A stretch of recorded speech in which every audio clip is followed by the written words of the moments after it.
C'est tout en chanson que ces hommes et femmes, forces vives et têtes couronnées, élus locaux et autorités administratives de la commune d'Avé2 ont accueilli ce 14 mai cette délégation de Lions Club International.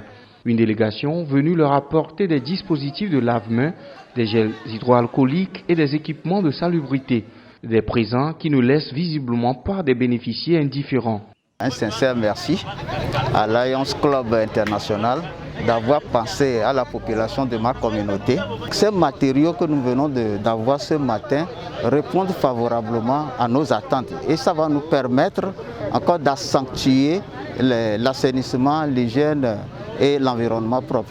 Ce don vient après un moment de temps puisque nous avons engagé le village propre chaque premier samedi du mois et nous avons besoin de ces matériaux-là.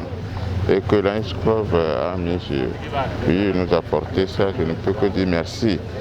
Pour réaliser cette œuvre humanitaire qui a coûté 2 850 000 francs CFA, il a fallu pour le club Lomé Arouefa, initiateur du dit projet, de s'entourer de son club parrain Lomé Azur et du club ami Lomé Impact. Lomé Azur est le club parrain de Lomé Arouefa nouvellement créé. Donc, nous ne pourrons pas rester derrière et les regarder faire. Nous avons jugé bon de nous associer. Aujourd'hui, on a décidé de venir à Badja parce qu'on a constaté une nécessité parmi cette population-là qu'ils en ont besoin. Alors, les trois clubs se sont mobilisés pour apporter leur soutien à la population. Faire 5 œuvres en un, je pense que nous avons atteint notre objectif. Le chantier il est vaste. Nous allons essayer d'accompagner cette communauté avec d'autres œuvres de manière globale, mais nous allons essayer d'accompagner Lomé Arouefa pour pouvoir faire des œuvres pérennes dans cette commune. L'occasion faisant le larron, non seulement la sensibilisation autour des mesures barrières du Covid-19, mais également autour de la drépanocytose, du paludisme et du diabète ont meublé cette rencontre avec les populations de Badja. Sur plusieurs dizaines de personnes dépistées pour le diabète, 6 ont été positifs. Derrière le rideau, beaucoup ont posé des questions, ont posé leurs problèmes de santé. Il y avait beaucoup de diabétiques, il y avait des gens des hypertendus, il y avait des mamans dont les enfants étaient drépanocytaires.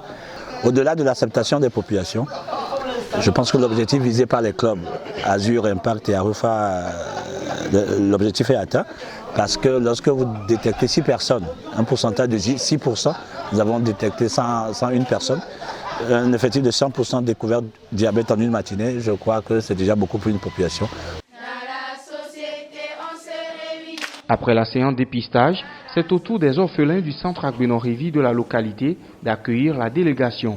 Visite guidée du centre, séance de sensibilisation autour du paludisme et surtout don de vivre et non vivre. Ces amis Lyon sont là pour soulager un tant soit peu la souffrance de ces enfants. Covid-19, protection de l'environnement, sensibilisation autour du diabète, de la drépanocytose et du paludisme, don de vivre et non vivre sont autant d'axes pris en compte lors de cette œuvre humanitaire.